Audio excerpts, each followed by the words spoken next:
right, so we're going to go ahead and go over homework. Starting with problem number 18. The context for problem number 18, this is by chapter 22, by the way. So chapter 22, problem 18.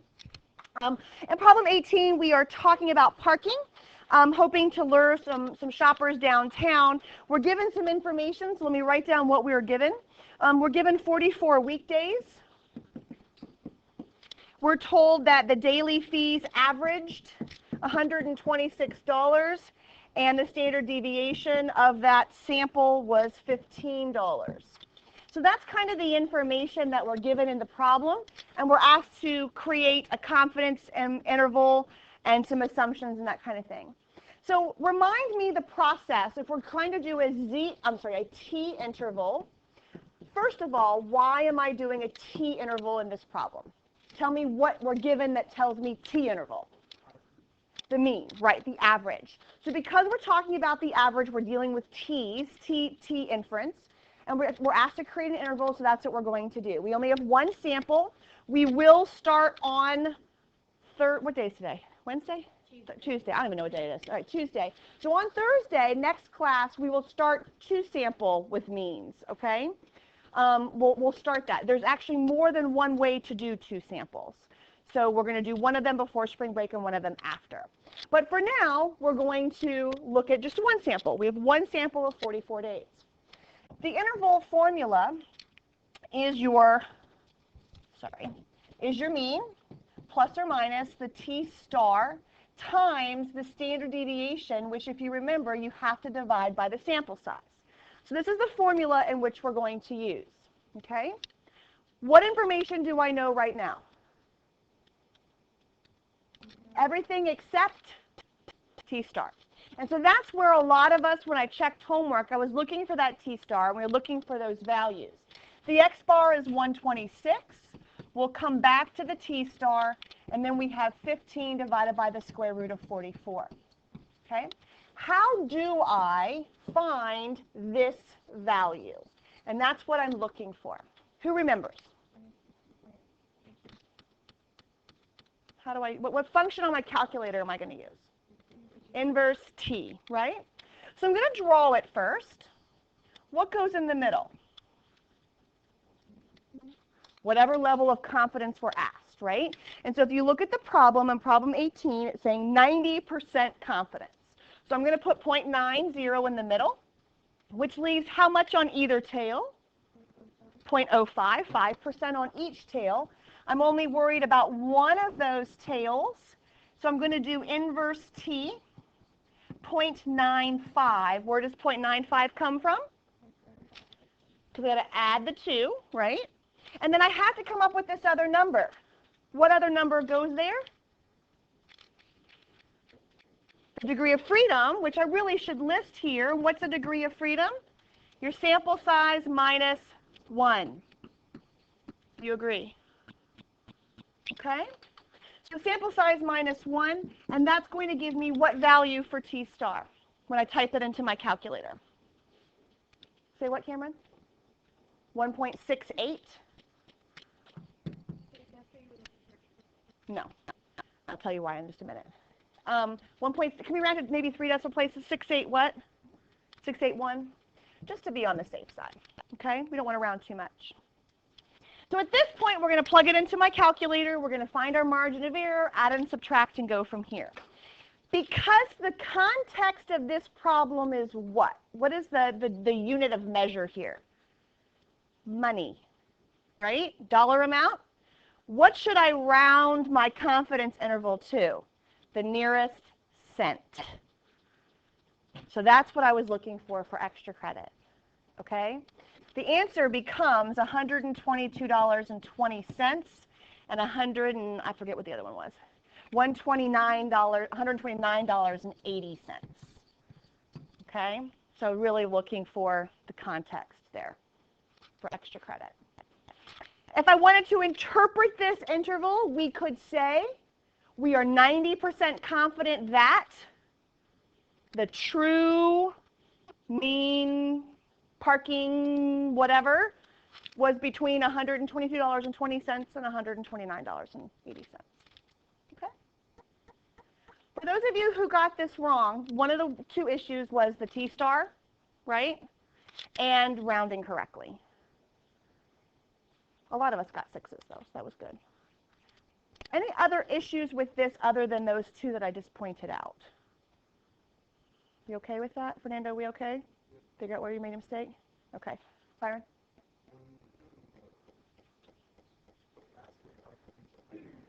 Okay, that's a good question. That's part A in this problem, right? We kind of skipped over the assumptions to actually do what I was grading for extra credit. But the assumptions on a t-interval, you have 3. So let's just remind ourselves what they are. The first one is random sample. Hopefully the sample was collected randomly. If not, it's at least what? Representative. The second one is going to be the sample size. So in this case, it's going to be 44 is less than 10% of all days. Because this is a daily fee, right? Okay. 3, what's the third condition? What am I looking at? Whether the sample size, we're looking for sample size. And if it's either going to be less than 15, which means that we have to be told the data is normal, between 15 and 30, which means we're graphing either a histogram or a normal probability plot and looking to see if our sample's normal, and then if it's greater than 30, we don't care. What situation are we in here? Greater than 30. So we can say n is greater than 30, therefore 44 is large enough. And that's all you have to say. You don't have to check nothing. Okay? Answer your question? It's a great question, actually. So that would be part A in this problem. 12. I wasn't going to go over 12b, but I can. Let me set that. 12b. What is the margin of error in this interval? Sure, I can do that one. So the interval, let me just see what it says here. It says we have 95% confidence, and we have 70.887. Oh, wrong one. Looking at that was.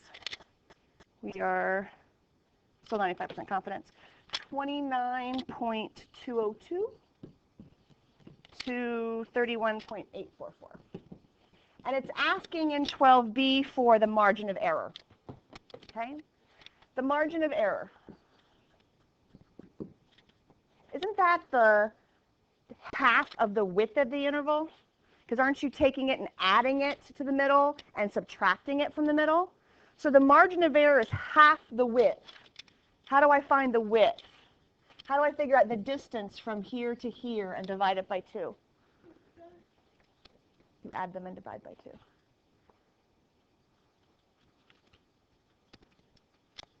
Right? That gives you, if you add them and, I'm sorry, if you add them and divide by 2, that gives you the midpoint. Sorry. Right? You add them and divide by 2, that gives you the midpoint, the middle. That gives you your x bar, that gives you your mean, which is not what we're looking for. We're looking for the margin of error, right? So you can either subtract them and divide by 2. The problem is if you subtract them, you have to, it doesn't include both of the endpoints. So I suggest taking them, adding them together, and dividing by 2. And what will that give you?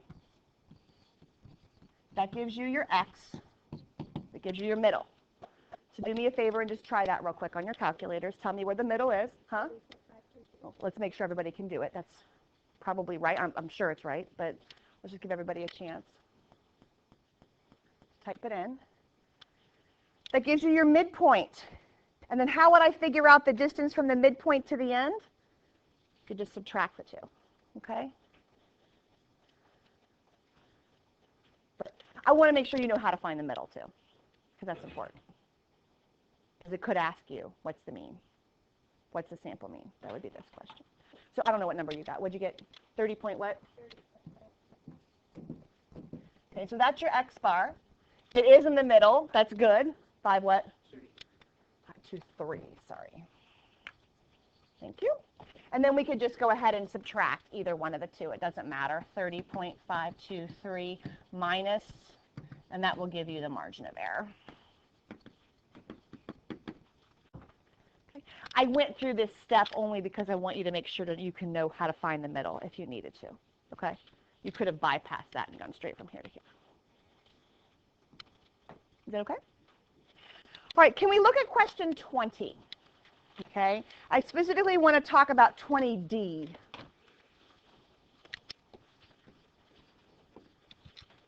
Okay. In question 20, we're talking again about the parking garages that we already addressed earlier, and it says how many days worth of data should they collect to have a 95% confidence of estimating the true mean to within $3. We've done a problem like this before. It was on your test last time. Does this sound familiar? When we did proportions, this time we're dealing with means. Within $3 means that's the margin of error. The margin of error formula is this for means. Would you agree? What piece of information am I trying to solve for if it's asking me how many days? I want to solve for what? N. Do I know the other pieces of information? Well, if you look back at 18, wasn't I given an S? What standard deviation did I use? Let's look back at 18. Oops, sorry. 18 was 15. And I'm going to use the sample size of 44 for a reason. You'll see why in a minute. All right, so I'm going to say 15. I still need to figure out this T star. Would you agree?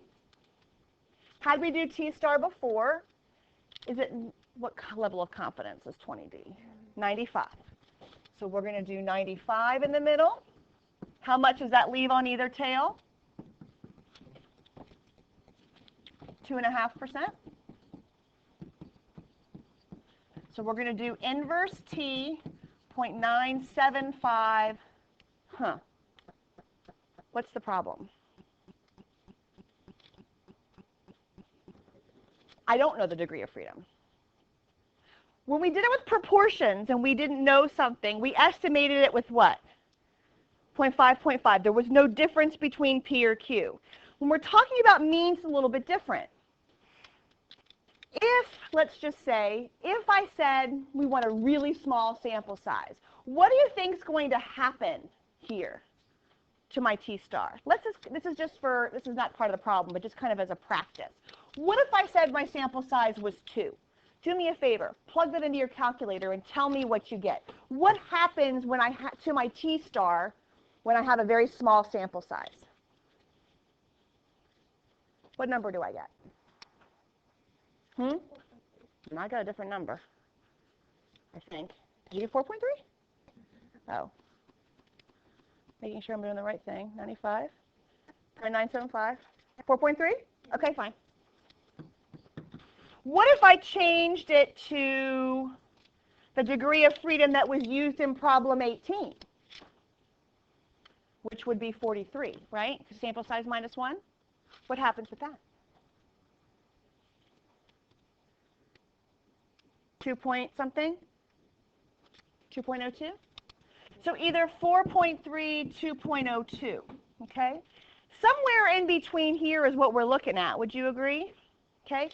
And there's really no answer to this question in terms of which one they want you to use. I just wanted you to kind of realize that that can happen. The best estimate, okay, is going to be the safest one. I think we should probably stick with this guy, if that's okay, because it's going to give us closest to what based on problem 18, okay? Now, your calculator can use a crazy thing to find the degree of freedom, and we'll look at there's a big formula that it can use, not just n minus 1, and we'll look at that eventually. But for now, let's use this as our estimate. Okay? How do I solve this for n? What do I do? Where is n? Think back to algebra. Not multiply both sides by 2.02. But I'm going to divide by 2.02, right? I'm trying to solve for this down here. I have to get rid of the other two things that are on the same side of the equation as it. So I am going to divide both sides by 2.02. I agree. Actually, if rather than divide, if I just left it like that, couldn't I just cross multiply? So fraction equals fraction, right? Think back to algebra. Just think, there's lots of ways to solve this. I'm just kind of thinking about this. And then we're going to divide by 3. Once I have the I don't know what number that is. Once I have the radical by itself, once I have that radical by itself, what do I do at this point? Mr. Scroggy? Square both sides. Yep, I'm going to square both sides. So I want you to tell me what answer you get with this problem based on what we put in here.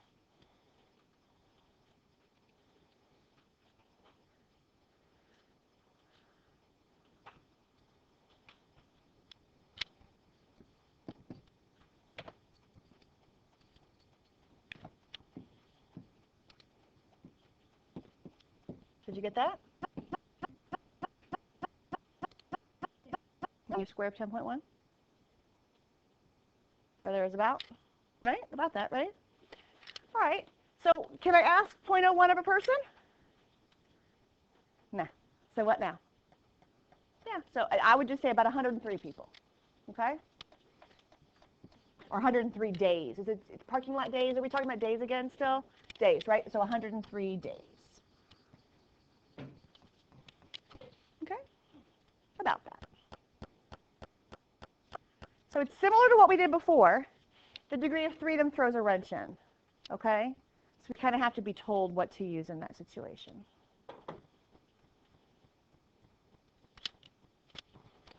So I wanted to make sure we all had this data in our calculator. I asked that you put it in there. Did anybody put in the frequencies separately, or did you by chance just plug them all into one list? Separately? Separately is fine. You just have to be careful, and I'll show you how to treat it differently in a minute. Okay? Yep, I'm going to show you both ways. I did it all in one list, but if you did it as separate, that's okay. Well, I did what? I know, but I'm going to show you both just in case you don't have to. Because what if the frequency was 25? I'm not typing that in 25 times, right? So it's important to be able to do it both ways. All right, so what we're going to do is I just want to remind us, if we could, what the confidence interval was that we found last class. Can we do that? The T interval. Do you remember what we did with that? So let's find our T interval. Did I show you how to do that on the calculator before? No, but you can. So let me show you real quick how that's done. We have the data listed here. If we go to stat tests, we're going to scroll down. T interval, I believe, is option 8. So everybody should be doing this along with me because there's a kind of a little bit of a catch to this one. So James, make sure that you're typing this in too. You have 2 options where it says input. It says data and stats. If you choose the data, then that means you have something in your list. Okay? We entered all of these speeds as a list. Noelle, since you use the frequency list, you're going to where it says frequency type list 2. Okay? I just have 1 there, meaning every number counts as 1 time. That's all. You're going to put list 2 as your frequency. If I was just given, like we were originally, the mean is this, the standard deviation was this. Didn't we give that the last time? I think I said the mean was 31 and the standard deviation was 4.5? I don't know. I'm making some numbers up. Does that sound familiar? I don't know. I can click stats. When I click stats, it's going to ask you for the mean, standard deviation, etc. But we have our information in the data because we have our list. I wanted us to create a confidence interval. 95 is fine. And we'll calculate it. And I got this number. I got 29.207 and 32.88. Interpret that for me. What does that mean? You're 95% confident that what? Nope. Think about what our unit of measure is here. It's not an amount of cars. Miles per hour. The speed is our unit. So the mean we're 95% confident that the average speed on this road is between 29.207 miles per hour and 32.88 miles per hour. Okay?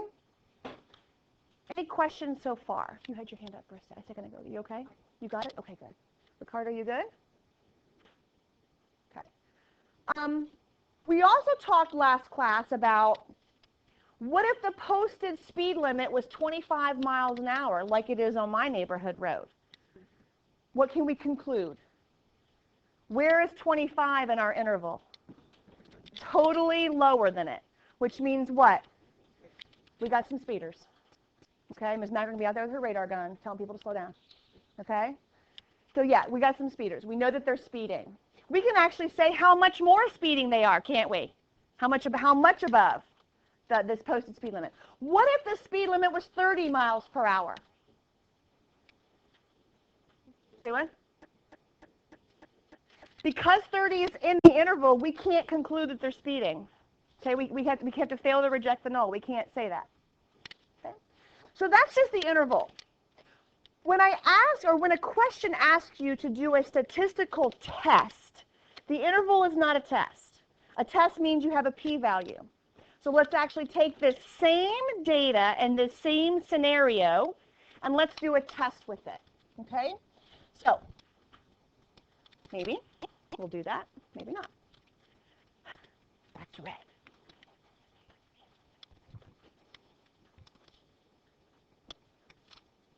There we go. Maybe? All right. So let's go ahead and do a t-test. And that's what this is going to be called. We have the same data, but we're going to do a t-test. So what are the steps to the test? By the way, here is the problem, and let me just I'm doing it on a separate piece because there's not enough room. So let's say that the posted speed limit was actually 30, okay? I want to do a hypothesis test to determine whether the mean speed exceeds the limit. We have an idea of what the answer should be because of our confidence interval, but we're going to actually do a hypothesis test now. So the same steps we've always done. What's step one? Nope. Hypotheses. Yep. What are they? In this scenario, in this context, what would the null hypothesis be? Say what? 30 is going to be in there. That's the posted speed limit. That's the status quo. That's the claim. That's what should be happening, right? What's 30 miles per hour? What letter, number, symbol am I going to use? Am I using P's like I did with proportions? I'm not using X bar because that's a sample statistic. Mu. Remember that? That's your population mean. So mu is equal to 30. The parameter is what we're talking about.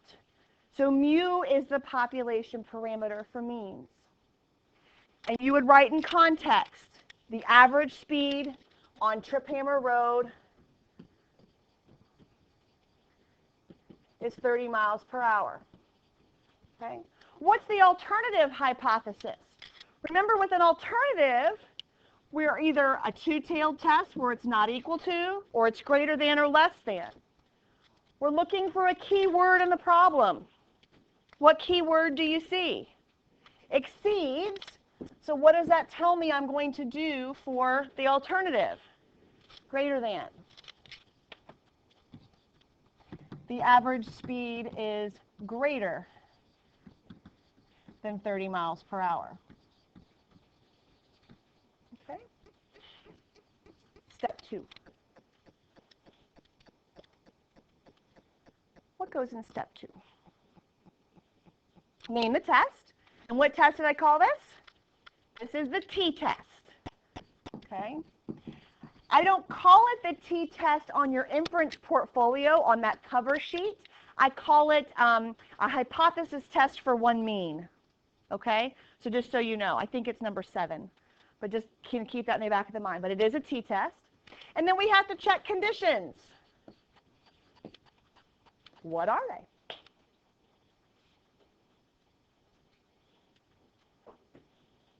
Random. So the sample was conducted randomly. Was it? Did it say? I'm trying to remember back to the original problem because I don't have it listed here. Anyone have the notes from last class when you checked the conditions? I think, did it say it was random sample? It did say? Okay. So we're safe. All right, so the sample was conducted randomly. Or collected randomly. All right, how about the second condition? We checked these before, so you can look at your notes from last time. Same data, so. The 10%, so what's our sample size? 23 is less than 10% of all cars that travel down that road.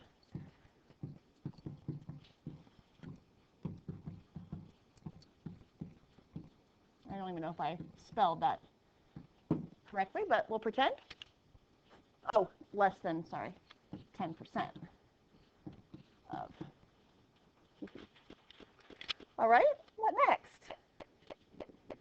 The large enough condition. So is 23 large enough? How do you know? It's below 30. It's in that middle range, right? So I got to check something. So because 23 is less, I got to check either a histogram to see if it's unimodal and symmetric, or I don't like the histograms on the calculator, so I just did a normal probability plot.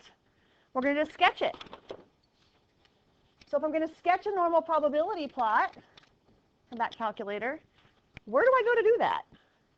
The data's already in there, so what do I do? Remember? Yep, I'm going to go to my stat plot, which is second y equals, maybe. There we go. Make sure it's on. The last option that you see there is the normal probability plot. And then we'll just zoom stat. Maybe. There we go. What do you think? What am I looking for in a normal probability plot? Linear. Is it relatively linear? Yeah. So that's what I would do. I would kind of just do a little sketch. And I would say the normal probability plot is relatively linear. Therefore, the sample size is large enough. 23 is large enough. Okay? If it was bigger than 30, we wouldn't even have to do that, would we? We could just say it's large enough anyway. Am I done with step 2? Ready to move on to step 3. What goes in step 3? Test statistic and p-value. Okay? Let's start with the test statistic. Just because it looked a little different, I think I showed you this last class, but I want to make sure. This is the formula for the test statistic. Did I show that to you last class? I think I did. It's your statistic minus your parameter divided by the standard deviation. When we're talking about means, the standard deviation looks like this. You got to divide it by the sample size. With proportions, wasn't it PQ over N, the square root of that? It's a little bit different. Let's plug in what we know. What is X bar? How do I find the mean of my sample? Because when I looked at the data, it was just given to me as numbers. I just have them in my calculator, right? If I just go to stat edit, how do I find the mean of that? Stat, calc, 1-bar stats. We did this like back in the day. Noelle, you will put in frequency list 2 here if you used a frequency list. And we're just going to calculate. I think it was 31 that I told you was the mean last class. And the standard, which number do I use for the standard deviation? The S sub x. So in our case, it's going to be 4.25, right? Okay. So we're going to write that down, x bar and standard deviation, just so we have those numbers. And we can put 31.04. It's okay. It's not going to hurt anything. So let's plug it in. 31.04 minus, what's the mu? It's the number that we put up here in our hypotheses, right? It's the claim. So what number goes there? 30. And then we have our standard deviation divided by the square root of our sample size. I'm going to pause the recording. I want you to tell me what the test statistic is. Okay, so 1.174. Okay. Good. Next thing that comes on our docket for this step is p-value. Guess what we're going to do? Draw it. This time it's Nikki, though. It's not Taylor. We got some fat tails, right? What goes in the middle, do you think? We've standardized it with the t-value. So what do you think goes in the middle? 0. 1.174. Which way am I shading? What tells me the direction of my shading is the alternative greater than.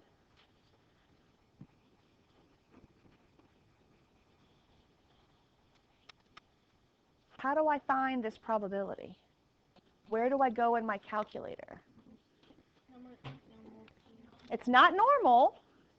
It's a t-distribution, so we're looking at the t-CDF. It's in the same place as the normal. You still go to distributions, but you're going to scroll down a little further, okay? And you're going to do t-CDF. We're still going to be asked some questions, and I'm going to do it with you so you can see here.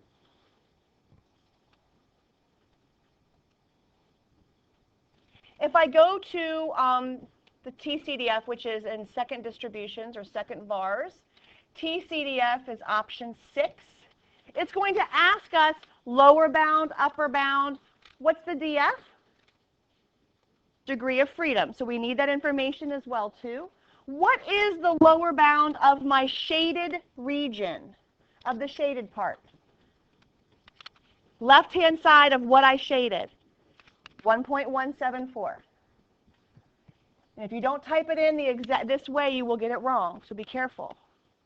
What's the upper bound of what I shaded? Some big old number far off to the right. We can use E99. That'll work. Oh, not E9, which would probably still work because it's just 1 times 10 to the 9th. Degree of freedom, what's that here? 22. 1 less than the sample size. Good. And then we're going to paste this sucker. We get 0.12647. 12645.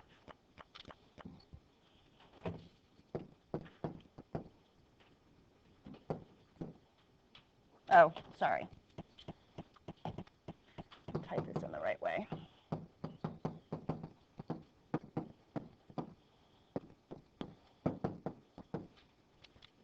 Okay? Is that a good thing?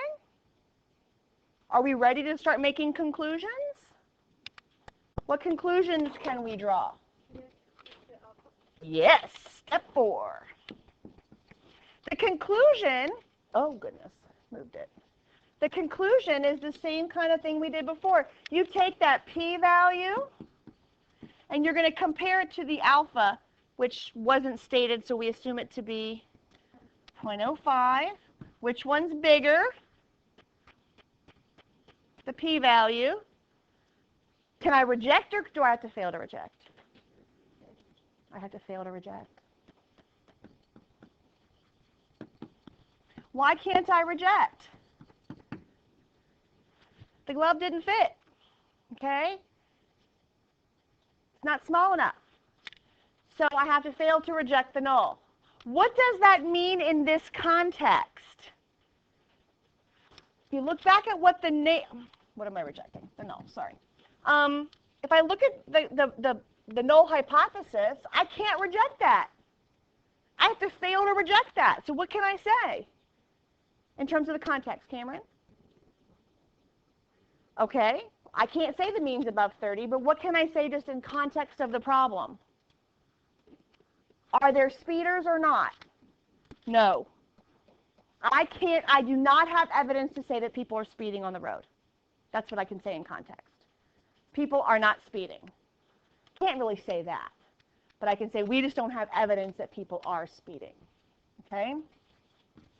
So we have no evidence. Evidence is a small p-value. We don't have it. So we have no evidence to suggest people are speeding on the road.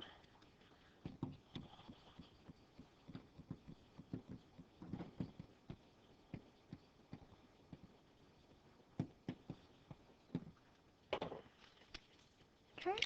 This is the same 4 steps that we've done with 1 proportion z-test, with 2 proportion z-test. It's the same thing. We're just using t's. We're using just a different distribution. We're using a t distribution as opposed to a z's. Wait till we get to chi-squared. It's a whole other one. We're not there. There's more. There's a lot more. But not for today. Okay? What's different with what we did before in step 1, in the hypotheses? I'm using mu instead of p. Good. What's different in step 2? Well, the name of the test is different, but what else? Number 3, the third condition. We have to check normality if the sample size isn't big enough. What's different in step 3? I'm using TCDF rather than normal, and my test statistic is a t-value, not a z. What's different about step 4? Nothing. Right? You're still comparing p to alpha. You're still either rejecting or failing to reject, and conclusion and context. Question? You're good? Okay. So I'm going to pause for a second because we're going to do a little kind of a game, sort of. Before we get to the fun stuff, I forgot to do this. The conclusion we came up with was that we failed to reject the null. That no one was speeding. What evidence did our confidence interval say? Do you remember? Did our confidence interval have the same conclusion? Because 30 was in there, right? Which means no one was speeding. Does the conclusion for a confidence interval always match up with the hypothesis test? I hate the word always. I will say most of the time, almost always. There are cases, it depends on how confident you are and how wide the interval is and how close that p-value is to 0.05. So there will be instances that it could have a different outcome, but I will say almost always they have the same. Okay? All right. Let me run to my office and get my scanner for our activity. This is the problem we're going to look at. While I'm getting what I need, if you would please write down the key information. You need to know all of these things.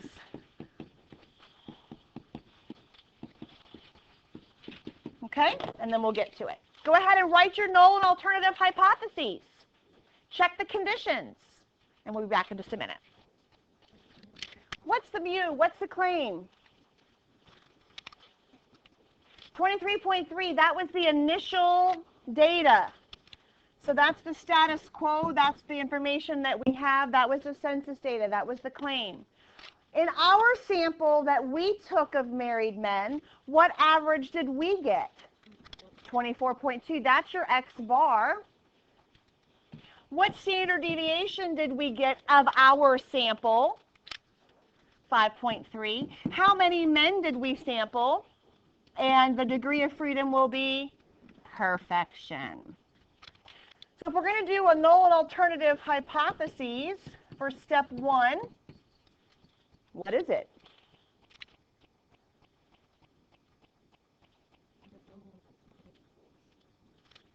Yeah, mu equals 23.3. Karen, what's our alternative going to be? Two-tailed, one-tailed, greater than, less than, not equal to? Okay, and what tells you, what word in the problem is the directional word? Is there a directional word in the problem? Longer, which means it's going to be greater than. Okay, so are they waiting longer? So our directional word is what that gives us there. Okay, If you were going to turn this in and submit this to me, you would obviously give me a context answer for each of those, or an explanation. Step 2, what is that? The conditions and name the test. What's the name of the test? T-test. We're just going to talk about the conditions. I'm not going to write them down because I want to get into the fun part. Okay? Was the sample collected randomly? Didn't say it, so what should we assume? That it's representative of all men. 2, what else can we say? What's less than 10%? What number? 40 is less than 10% of all men. Agreed? And then the last condition? 40 is bigger than 30, therefore large enough. We don't have to check whether it's normal or not. It's big enough. So I'm just going to say conditions are met.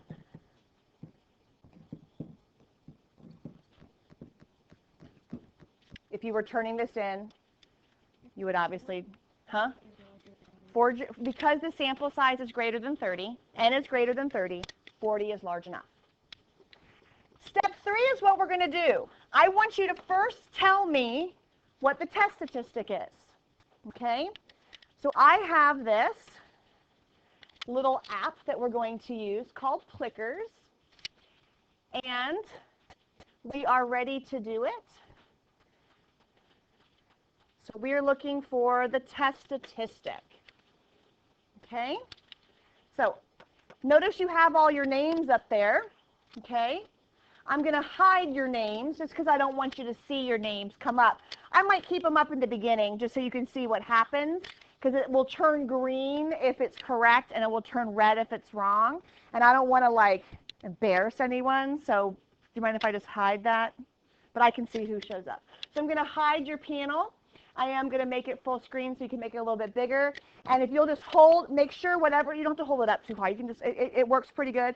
And I'm just going to you're good, Matt? Oh, no, you're not. I have to hold my phone this way. I'm sorry. Hold it right way. Okay, thank you. Anybody else wanting me to put their answer? Hold your answer up. Thank you. Find the test statistic. What's the T? Let me pause the recording here. So the answer is, in fact, 1.074. Let me just kind of hide that for a minute so we can see. But if we want to, we'll come back to you in a moment. Where's my calculator? There she is. On the calculator, I can simply go to the t-test. T-test is option 2. What values am I given? Am I given data or statistics in this case? Statistics in this case, so I'm going to arrow over to stats, and then I'm going to plug in. The claim was 23.3. The mean that I got, you write that over here, was 24.2. The standard deviation from my sample was 5.3, and my sample size was 40. I'm going to do a greater than, and I'm going to calculate it. I got 1.074. Okay? Quick and easy.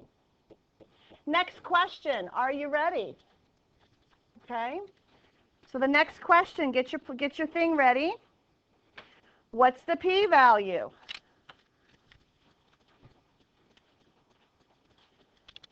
Okay, so what's the p-value? Show me what that is. I'm going to scan your answers. C? So C is the correct answer. It is the p-value if you did it the exact same way on the calculator that I just showed you. We can find the p-value should be just sitting there. It is, in fact, 0.1447. Okay, really wasn't a whole lot of work to that one. The last question on this particular problem is a little bit harder. I want you to give me a conclusion. There are many options with this one. Uh-oh, where are you? There you are. What's the conclusion? Am I going to fail to reject? Am I going to reject? And what kind of evidence do I have? So think about what your p-value is. Write a conclusion. Tell me which one. Okay? So the answer is A here. 91% of us got that correct. And I can actually keep track of who got it right, who got it wrong, and I can actually take a quiz and give a quiz grade this way. This won't count as a quiz today, but I'm just kind of playing around to see if it worked, and it did, so it's kind of fun. So anyway, why is the answer A here? Well, my p-value was big, right? And when I compared it to the 0.05, it's too big, so I had to fail to reject the null, which gives me either A or D. If I'm failing to reject the null, do I have any evidence to say anything? I don't have any evidence, which is why A is the answer. Okay, evidence, strong evidence is a small p-value. Okay, very good. So let's talk about what's next. I am going to assign you a new investigative task. Let me pass it out first, and let's talk about what you're going to have to do with it. This is a two-part investigation. You see on the front of this page, it's 1 through 4. For right now, what's due on Thursday is just the first part, problems 1 and 2. We will address questions 3 and 4 after spring break, okay? But questions 1 and 2 are due Thursday, and those two parts alone are worth 40 points. Let me explain what it is I'm asking you to do. You are given some data. I believe it says 303 students worth of data of a particular school. Is it school district or school? I'm not sure. For an SAT information. It's got a verbal score, a math score, and gender. Right now, and this is only for the before spring break part, we're worried about just the math score. Okay? We will eventually bring in the other two variables, but after spring break. The first thing that you're going to do is you are going to collect a random sample. Now, we're going to talk about, that's a little bit more involved than you think. So we'll come back to that and how you're going to collect your sample in a minute. The second thing you're going to do is you are going to do a, did I say 95 or 90? 95% confidence interval. And you're going to do it in the 4 parts, just like you were doing it with your inference portfolio, right? So you're still going to do all 4 parts. What are the 4 parts of steps to it? Do you remember? Give me one. Conditions. Not for confidence interval. We're not doing that. Conditions. Formulas for the work. What's the third step? The actual interval itself. And then the last one's going to be a conclusion and context. Okay, so I want all of those here with this particular situation. Okay? The third thing you're going to do is you're going to do a t-test. Again, with all 4 steps. Just like we've done 2 of those today in class, right? We did one for Trip Hammer Road, and we did one with the men and how old they are when they get married. Okay? So we've done 2 in class today, so you have a process by which to do a t-test. You don't have to check the conditions again, okay, because you've already checked them up here, but just tell me that to look there. Does that make sense? Just say, check for conditions, already checked them above, just make sure you look there. But I want you to do all 4 steps. Okay? Now, what do I mean about collect a random sample? If you read this description at the beginning, how big of a sample do I need? Well, before I answer it says 20 to 30, right? Think about my conditions for a minute. How big of a sample do I need? What are the conditions? Why would you say 30? Because that's the last condition, you can assume it's normal, right? It doesn't matter. As long as it's 30, I'm okay. Is 30 less than 10% of the population, though? What's this population? So is it less than? Barely, but it is. Okay? So we're all right. So 30 is a good sample size to choose. You can choose 25, but if you do 25, what condition do you have to check? The normal one to see if it's normal. Whatever sample size you want's fine. Now, part of the first part, the collecting the random sample, okay? By the way, each of these is worth 15 points. 15 point, I'm sorry, I'm a liar. We're going to make this worth 4 points, the random sampling, and that will leave, it's 40 points total. So I'm just, how much does that leave me with? 36, so 18 each. Okay? Just so you have a breakdown of the points, okay, of what I'm looking for. The collecting the random sample is not as easy as you think. Give me some ideas of how I could collect a random sample. Byron. 1 to 3. Mm-hmm. Do you remember how to do that on your calculator? How to randomly select? Let's just refresh our memory just to make sure. Where on the calculator do I go to randomly select?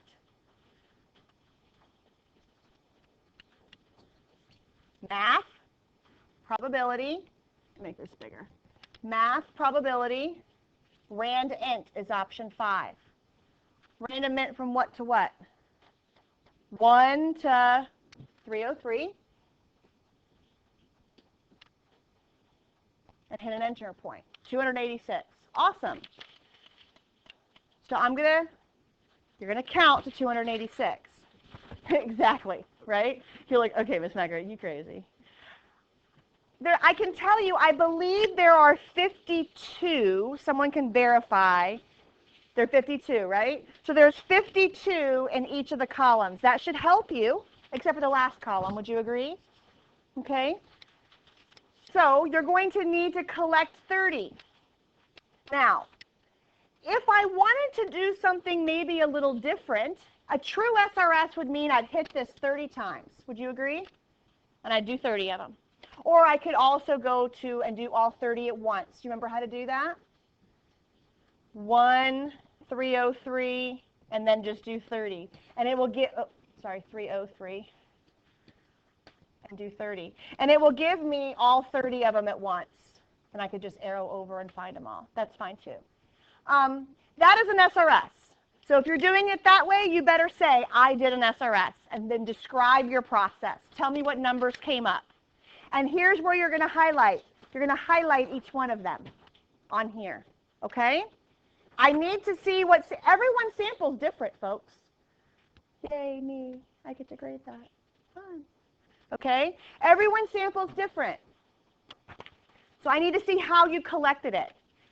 Could I do a systematic sample if I didn't want to have to do all this counting?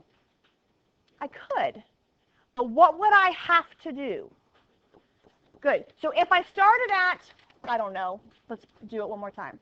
If I started at 299, figure out where that one number 299 is, highlight it, and then if I just did every 10th one from there, I could do that too.